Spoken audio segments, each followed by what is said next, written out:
ആത്മാവിലാരാധന ആരാധന ആരാധന ആയിരം ആരാധന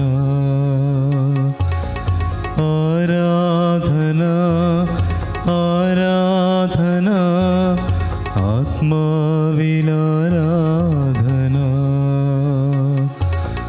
അങ്ങേ സന്നിധി അല്പനേരം ജീവിപ്പതു മഹാഭാഗ്യമേ അന്യഗ്രഹത്തിലൊരായിരം നാം വാഴ്വതേക്കാളെത്ര മോഹനം ആരാധന ആരാധന ആയിരം ആരാധന ആരാധന ആരാധന ആത്മാവിലാരാധന ആരാധന ആരാധന ആയിരം ആരാധന ആരാധന ആരാധന ആത്മാവിലാരാധന. പരിശുദ്ധ പരമദിവ്യകാരുണ്യനാഥനായ ഈശോയ്ക്ക് ആരാധനയും സ്തുതിയും ഉണ്ടായിരിക്കട്ടെ. നിത്യസ്തുതിക്ക് യോഗ്യനായ പരിശുദ്ധ പരമദിവ്യകാരുണ്യനാഥനായ ഈശോയ്ക്ക് ആരാധനയും സ്തുതിയും ഉണ്ടായിരിക്കട്ടെ. സ്നേഹമായ നമ്മുടെ കൂടെ ആയിരിക്കുന്ന പരിശുദ്ധ പരമദിവ്യകാരുണ്യനാഥനായ ഈശോയ്ക്ക് ആരാധനയും സ്തുതിയും ഉണ്ടായിരിക്കട്ടെ. സ്നേഹമുള്ള ഈശോയെ, ഈ അൾത്താരയിൽ ഞങ്ങളുടെ കൂടെ ആയിരിക്കുമ്പോൾ അങ്ങയുടെ മഹനീയമായ ആ ഒരു വലിയ സാന്നിധ്യത്തെ ഞങ്ങൾ ആരാധിക്കുന്നു, സ്തുതിക്കുന്നു. കർത്താവേ, ഈ കൃപയുടെ സമയത്ത് നിൻ്റെ കാരുണ്യം ലോകമെമ്പാടുമുള്ള സകലരിലേക്കും ചൊരിയുന്ന അത്ഭുത മണിക്കൂറിൽ കർത്താവേ, ഞങ്ങൾ നിന്നെ ആരാധിക്കുന്നു. നിൻ്റെ മുമ്പിലായിരുന്നു കൊണ്ട് ഞങ്ങളെ തന്നെ പൂർണ്ണമായി നിൻ്റെ കരങ്ങളിൽ സമർപ്പിക്കും. കർത്താവേ, ഒത്തിരിയേറെ ആകുലതകളും ബലഹീനതകളും പോരായ്മകളും നൊമ്പരങ്ങളുമായി ഞങ്ങളുടെ ജീവിതത്തെ മുന്നോട്ട് പോകുമ്പോൾ കർത്താവെ ആശ്രയിക്കുവാൻ നീ മാത്രമാണ് ഞങ്ങളുടെ ജീവിതത്തിലുള്ളത്. ആ ഒരു വലിയ ബോധ്യത്തോടെ കർത്താവ് ഞങ്ങളുടെ പാപങ്ങളെക്കുറിച്ച് അനുതപിച്ച് യഥാർത്ഥ അനുതാപത്തോടെ നിന്നിൽ ആശ്രയിച്ചുകൊണ്ട് ഞങ്ങളും പ്രാർത്ഥിക്കുന്നു. ഈശോയുടെ തിരുഹൃദയത്തിൽ നിന്ന് ഞങ്ങൾക്ക് കാരുണ്യ സ്രോതസ്സായി ഒഴുകിയിറങ്ങിയ തിരുരക്തമേ, തിരുജലമേ, ഞങ്ങൾ ശരണപ്പെടുന്നു. ഈശോയുടെ തിരുഹൃദയത്തിൽ നിന്ന് ഞങ്ങൾക്ക് കാരുണ്യ സ്രോതസ്സായി ഒഴുകിയിറങ്ങിയ തിരുരക്തമേ, തിരുജലമേ, ഞങ്ങൾ ശരണപ്പെടുന്നു. ഈശോയുടെ തിരുഹൃദയത്തിൽ നിന്ന് ഞങ്ങൾക്ക് കാരുണ്യ സ്രോതസ്സായി ഒഴുകിയിറങ്ങിയ തിരുരക്തമേ, തിരുജലമേ, ഞങ്ങൾ ശരണപ്പെടുന്നു. ഈശോയിൽ സ്നേഹമുള്ളവരെ, ദിവ്യകാരുണ്യനാഥൻ്റെ സന്നിധിയിലായിരിക്കുമ്പോൾ ദൈവം മനുഷ്യവംശത്തോട് കാണിച്ച അനന്തമായ കരുണയെ ഓർത്ത് ധ്യാനിക്കുവാനും നമ്മുടെ ജീവിതത്തെ ക്രമീകരിക്കുവാനും നവീകരിക്കുവാനുമായിട്ട് നമുക്ക് പരിശ്രമിക്കാം. വചനം നമ്മളെ പഠിപ്പിക്കുന്ന ഒരു കാര്യം, പ്രഭാഷകൻ്റെ പുസ്തകം 2-ാം അധ്യായം 11-ാമത്തെ തിരുവചനം പറയുന്നത്, കർത്താവ് ആർദ്രഹൃദയനും കരുണാമയനുമാണ്. അവിടുന്ന് പാപങ്ങൾ ക്ഷമിക്കുകയും കഷ്ടതയുടെ ദിനങ്ങളിൽ രക്ഷയ്ക്കെത്തുകയും ചെയ്യുന്നു. കർത്താവ് ആർദ്രഹൃദയനും കരുണാമയനുമാണ്. ഈ ഒരു കാര്യം വളരെ ശക്തമായി നമ്മൾ ഈശോയുടെ ജീവിതത്തിൽ കാണുന്നുണ്ട്. ഈശോ പരസ്യ ജീവിതകാലത്ത് ഏറ്റവും അധികം ജനങ്ങളെ പഠിപ്പിക്കുവാനും അവരിലേക്ക് പകർന്നു കൊടുക്കുവാനും ആഗ്രഹിച്ച ഒരു കാര്യം, ദൈവം ഇത്രയധികം കരുണ കാണിക്കുന്നവനാണ്. പ്രിയപ്പെട്ടവരെ, ഇന്ന് ഈ ദിവ്യകാരുണ്യനാഥൻ്റെ സന്നിധിയിലായിരിക്കുമ്പോൾ പ്രത്യേകിച്ച് നമ്മൾ നോമ്പുകാലത്തിലൂടെ കടന്നു പോവുകയാണ്. എപ്രകാരമാണ് നമ്മുടെ ജീവിതത്തെ ക്രമീകരിക്കേണ്ടത്, എപ്രകാരമാണ് ദൈവം ആഗ്രഹിക്കുന്നത് പോലെ നമ്മൾ ജീവിക്കേണ്ടത് എന്നുള്ള കാര്യമൊക്കെ വചനത്തിൻ്റെ വെളിച്ചത്തിൽ നമുക്ക് ധ്യാനിക്കാം. എസെക്കിയേൽ പ്രവാചകൻ്റെ പുസ്തകം 18-ാമത്തെ അധ്യായത്തിൽ 21 മുതലുള്ള തിരുവചന ഭാഗത്ത് പറയുന്ന കാര്യം, അവിടെ പറയുന്നു 21-ാമത്തെ വാക്യം ഇപ്രകാരം പറയുന്നു: എന്നാൽ ദുഷ്ടൻ താൻ ചെയ്ത പാപങ്ങളെല്ലാം പിന്തിരിയുകയും എൻ്റെ കൽപ്പനകൾ അനുസരിക്കുകയും നീതിയും ന്യായവും പ്രവർത്തിക്കുകയും ചെയ്താൽ അവൻ തീർച്ചയായും ജീവിക്കും. എന്നാൽ ദുഷ്ടൻ താൻ ചെയ്ത പാപങ്ങളിൽ നിന്നെല്ലാം പിന്തിരിയുകയും എൻ്റെ കൽപ്പനകൾ അനുസരിക്കുകയും നീതിയും ന്യായവും പ്രവർത്തിക്കുകയും ചെയ്താൽ അവൻ തീർച്ചയായും ജീവിക്കും. പ്രിയപ്പെട്ടവരെ, വളരെ ശക്തമായ യഥാർത്ഥ അനുതാപത്തിലേക്കും മാനസാന്തരത്തിലേക്കും നമ്മളെ നയിക്കുന്നൊരു വചനഭാഗമാണ്. അവിടെ ഏറ്റവും അധികമായിട്ട് ദൈവം പറഞ്ഞു വയ്ക്കുന്നൊരു കാര്യം, അനുതാപത്തോടെ നമ്മുടെ പാപങ്ങളിൽ നിന്ന് പിന്തിരിഞ്ഞ് കർത്താവിൻ്റെ സന്നിധിയിലേക്ക് തിരിച്ചു വരുമ്പോൾ, കർത്താവിനെ ആശ്രയിക്കുവാൻ നമ്മൾ തയ്യാറാകുമ്പോൾ നമ്മുടെ ജീവിതത്തിൽ വലിയ മാറ്റങ്ങൾ സംഭവിക്കും. ഇതുമാത്രമല്ല, മറിച്ച് നമ്മൾ ചെയ്യേണ്ട കാര്യം കർത്താവിൻ്റെ കൽപ്പനകളും പ്രമാണങ്ങളും നമ്മുടെ ജീവൻ്റെ നിയമമായിട്ട് മാറും. ഒന്ന് ദുഷ്ടപ്രവർത്തികളിൽ നിന്ന് മാനസാന്തരപ്പെട്ട് നമ്മുടെ സ്വാർത്ഥ താല്പര്യങ്ങളിൽ നിന്നൊക്കെ മാറി ദൈവം ആഗ്രഹിക്കുന്ന രീതിയിലേക്ക് തിരിച്ചു വരാനായിട്ട് പരിശ്രമിക്കുന്നു. രണ്ടാമതായിട്ട് ദൈവത്തിൻ്റെ കൽപ്പനകളും പ്രമാണങ്ങളും നമ്മുടെ ജീവിതത്തിൻ്റെ നിയമമായിട്ട് മാറും. വീണ്ടും നമ്മൾ എപ്രകാരം മുന്നോട്ട് പോകണം, ആത്മീയ ജീവിതത്തിൽ എപ്രകാരം മുന്നോട്ട് പോകണമെന്നുള്ള കാര്യം പറയുന്നുണ്ട്. അത് നീതിയും ന്യായവും പ്രവർത്തിച്ചുകൊണ്ട് നമ്മൾ ചെയ്യാൻ തുടങ്ങിക്കഴിഞ്ഞാൽ നമ്മൾ തീർച്ചയായും ജീവിക്കും. പ്രിയപ്പെട്ടവരെ, ഈ ഒരു കാര്യം വളരെ ശക്തമായി തിരുവചനത്തിൻ്റെ തുടക്കം മുതൽ നമ്മൾ കാണുന്ന കാര്യമാണ്. ദൈവത്തോട് ചേർന്ന് നിൽക്കുന്ന മനുഷ്യൻ അവർ ഒത്തിരി ശക്തനാണ്.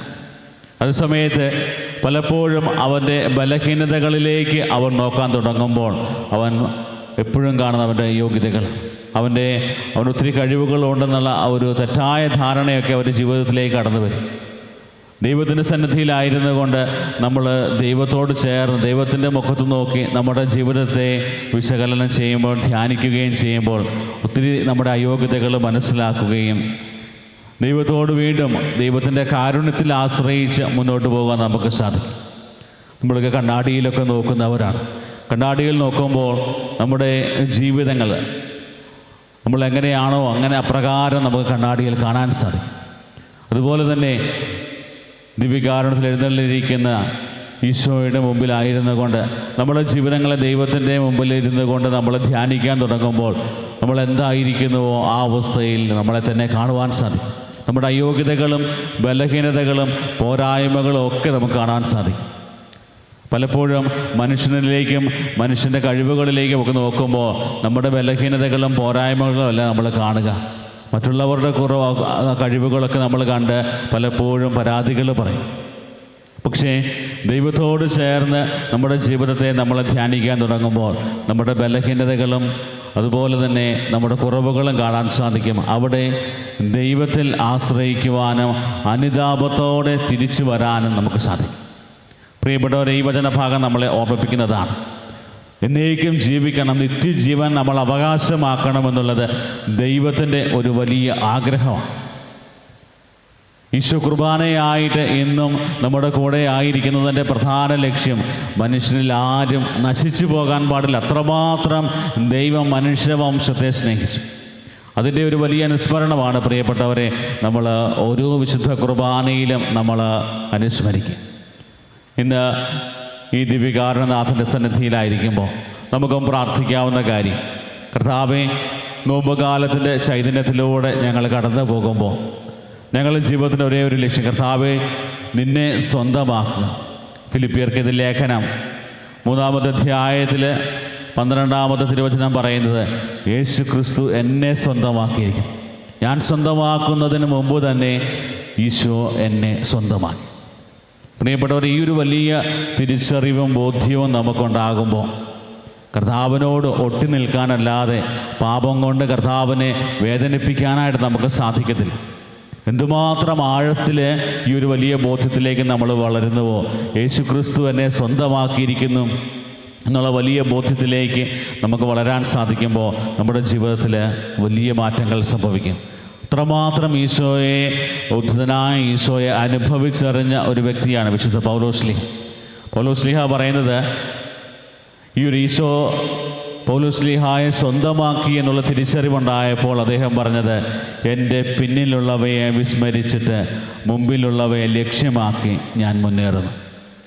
എൻ്റെ പിന്നിലുള്ളവയെ വിസ്മരിച്ചിട്ട് മുമ്പിലുള്ളവയെ ലക്ഷ്യമാക്കി ഞാൻ മുന്നേറുന്നു. കാരണം പുറകോട്ട് നോക്കുമ്പോൾ ഒത്തിരിയേറെ ബലഹീനതകളും പോരായ്മകളും അശുദ്ധ ചിന്തകളും അതുപോലെ തന്നെ ഒത്തിരി പ്രവൃത്തികൾ, ദൈവത്തിന് നിരക്കാത്ത പ്രവൃത്തികളൊക്കെ ജീവിതത്തിൽ വന്നു പോയിട്ടുണ്ട്. അതിനെ ഓർത്ത് പരിതപിക്കുന്നതിന് പകരമായിട്ട് കർത്താവിൻ്റെ കാരുണ്യത്തിലും അതുപോലെ തന്നെ സ്നേഹത്തിലും വിശ്വാസം അർപ്പിച്ചുകൊണ്ട് പിന്നിലുള്ളവയെ വിസ്മരിച്ച് മുൻപിലുള്ളവയെ ലക്ഷ്യമാക്കി ഞാൻ മുന്നോട്ട് പോകുന്നു. പ്രിയപ്പെട്ടവരെ, നമ്മുടെ ജീവിതത്തിലേക്കും ഏറ്റെടുക്കാൻ പറ്റിയ ഒരു നല്ല മാതൃകയാണ് വിശുദ്ധ പൗലോസ്ലീഹ നമുക്ക് പറഞ്ഞു തരിക. പ്രിയപ്പെട്ടവരെ, ഇന്ന് ദിവ്യകാരുണ്യനാഥൻ്റെ സന്നിധിയിലായിരിക്കുമ്പോൾ ഒരു കണ്ണാടിയിൽ എന്ന പോലെ നമ്മളുടെ ജീവിതങ്ങളെ നമുക്ക് ദർശിക്കാൻ സാധിക്കുന്നത് കർത്താവിൻ്റെ കൂടെ ആയിരിക്കുമ്പോഴാണ്. ഒത്തിരിയേറെ ആളുകൾ ആഗ്രഹിക്കുകയും അതുപോലെ തന്നെ അവർ പ്രാർത്ഥിക്കുകയും ചെയ്യുന്ന കർത്താവ് നിൻ്റെ കൂടെയായിരിക്കാൻ, നിൻ്റെ സ്വന്തമായിരിക്കാൻ, നീ സ്വന്തമാക്കി എന്നുള്ള വലിയ അനുഭവത്തിൽ ജീവിക്കുവാനായിട്ട് ആഗ്രഹിക്കുന്ന ഒത്തിരി ആളുകളാണ്. പക്ഷേ അവർക്കൊക്കെ പലപ്പോഴും ലഭിക്കാതെ പോകുന്നൊരു വലിയ ഒരു സൗഭാഗ്യമാണ് ഈ ഒരു കൃപയുടെ സമയത്ത്, കരുണയുടെ സമയത്ത്. നിന്റെ കരുണ ലോകത്തിന് മുമ്പ് കരുണ ലോകത്തിന് വേണ്ടി ഒഴുകിയ ഈ ഒരു 3 മണി സമയത്ത് നിൻ്റെ കൂടെ ആയിരുന്നു കൊണ്ട് ലോകത്തിന് മുഴുവന് വേണ്ടി പ്രാർത്ഥിക്കുവാനാണ് ഞങ്ങളെ ഒരുക്കിയതിന്. കർത്താവേ, ഈ ഒരു വലിയ കൃപയുടെ ഈ സമയം, അത്ഭുതങ്ങളുടെ രാജാവായ ദൈവമേ, ജീവിതങ്ങളിൽ ഞങ്ങളുടെ ജീവിതങ്ങളെ ഏറ്റെടുക്കണമേ. പച്ചയായ ജീവിതങ്ങൾ, ഞങ്ങൾ അനുഭവിക്കുന്ന ഓരോ കഷ്ടതകളും വേദനകളും നൊമ്പരങ്ങളും എല്ലാം നിൻ്റെ മുമ്പിൽ സമർപ്പിക്കുന്നു. കർത്താവെ, പലപ്പോഴും ജീവിതത്തിൽ പ്രത്യാശ നഷ്ടപ്പെട്ടു പോകുന്ന അവസരങ്ങളുണ്ടാകാറുണ്ട്. ജീവിതത്തിൽ ഇനി എങ്ങനെ മുൻപോട്ട് പോകും? ഓരോ ജീവിതത്തിലെ ഓരോ ക്ലേശങ്ങളും കടന്നു വരുമ്പോൾ പലപ്പോഴും ഞങ്ങൾ ചോദിക്കാറുള്ള ചോദ്യമാണ്. അവിടെയൊക്കെ കർത്താവെ, നിന്നിൽ ആശ്രയിക്കുവാൻ, Jesus I trust in you, നിന്നിൽ ആശ്രയിച്ച് മുന്നോട്ട് പോകുവാൻ കർത്താവെ കൃപ തരണമേ എന്ന് പ്രാർത്ഥിക്കുന്നു. കർത്താവെ, യഥാർത്ഥ അനുതാപത്തോടെ ഞങ്ങളുടെ പാപങ്ങളെ ഓർത്ത് പശ്ചാത്തപിച്ച് കർത്താവെ നിൻ്റെ കാരുണ്യത്തിൽ പൂർണ്ണമായി വിശ്വാസം അർപ്പിച്ചുകൊണ്ട് നിന്നിലേക്ക് അടുക്കുവാൻ, എളിമയോടെ നിന്നിലേക്ക് അടുക്കുവാൻ കർത്താവെ ഞങ്ങളെ ഒരുക്കണമേന്ന് ഈ നിമിഷം പ്രാർത്ഥിക്കാം. നമ്മുടെ എല്ലാ പ്രാർത്ഥനകളും നിയോഗങ്ങളും ദിവ്യകാരുണ്യനാഥൻ്റെ സന്നിധിയിൽ സമർപ്പിക്കാം. നമ്മളെ അനുഗ്രഹിക്കുവാനും ആശീർവദിക്കുവാനും സ്നേഹിക്കുവാനും കരുണ കാണിക്കുവാനും കൈകൾ വിരിച്ച് ഇതാ കർത്താവ് നമ്മുടെ കൂടെ ഈ അൾത്താരയിലായിരിക്കുന്നു. ആ ഒരു വലിയ കാരുണ്യം തിരിച്ചറിഞ്ഞ് ദൈവത്തോട് ചേർന്ന് ജീവിക്കാനായിട്ട് പരിശ്രമിക്കാം. ദിവ്യകാരുണ്യനാഥൻ്റെ ആശീർവാദം സ്വീകരിക്കുവാനായി ഒരുങ്ങുമ്പോൾ ഒരിക്കൽ കൂടി നമ്മുടെ എല്ലാ പ്രാർത്ഥനകളും നിയോഗങ്ങളും സമർപ്പിക്കാം. വചനത്തിൽ കേട്ടതുപോലെ നമ്മൾ പാപം വഴി മരിച്ചവരായിരുന്നിട്ടും കരുണാസമ്പന്നനായ ദൈവം നമ്മോട് കാണിച്ച മഹത്തായ സ്നേഹത്താൽ ക്രിസ്തുവിനോട് കൂടെ നമ്മെ ജീവിപ്പിച്ചു. കൃപയാൽ നിങ്ങൾ രക്ഷിക്കപ്പെട്ടു. ഇത്രമാത്രം കരുണയോടെ, വാത്സല്യത്തോടെ, സ്നേഹത്തോടെ നമ്മളെ ചേർത്ത് പിടിക്കുന്ന ദൈവമാണ് ഇതായി അൾത്താരയിൽ നമ്മളെ ആശീർവദിക്കുവാനായി നമ്മുടെ കൂടെയായിരിക്കുന്നത്. പൂർണ്ണമായ ദൈവത്തിൽ ആശ്രയിക്കും. എളിമപ്പെട്ട് അനുതാപത്തോടെ നമ്മുടെ പച്ചയായ ജീവിതങ്ങളെ ദൈവത്തിൻ്റെ കരങ്ങളിലേക്ക് സമർപ്പിക്കും. നമ്മുടെ കുടുംബങ്ങളെയും നമ്മൾ കടന്നു പോകുന്ന എല്ലാ ജീവിത സാഹചര്യങ്ങളെയും കർത്താവിൻ്റെ അനുഗ്രഹത്താൽ വിശുദ്ധീകരിക്കപ്പെടുവാൻ പ്രാർത്ഥിച്ചുകൊണ്ട്, കർത്താവെ നിൻ്റെ കരുണക്കടലിൽ ഞങ്ങളെ കഴുകി വിശുദ്ധീകരിക്കണമേ. കർത്താവെ, പൂർണ്ണമായി ഞങ്ങൾ നിന്നെ ആശ്രയിക്കുന്നുള്ള വലിയ പ്രാർത്ഥനയോടെ എളിമപ്പെട്ട് താഴ്ന്ന സ്വരത്തിൽ മുട്ടിന്മേലായിരുന്നു കൊണ്ട് കർത്താവിൻ്റെ ആശീർവാദം നമുക്കിപ്പോൾ സ്വീകരിക്കാം.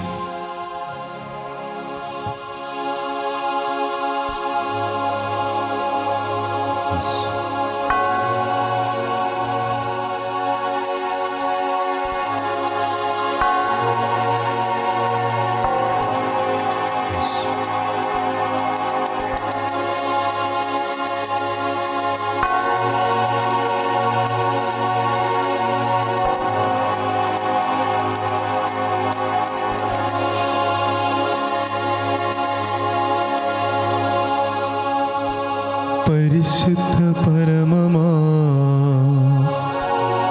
ദിവ്യകാരുണ്യമേ, എന്നുമെന്നും അങ്ങേയ്ക്കാരാധന. പരിശുദ്ധ പരമമാ ദിവ്യ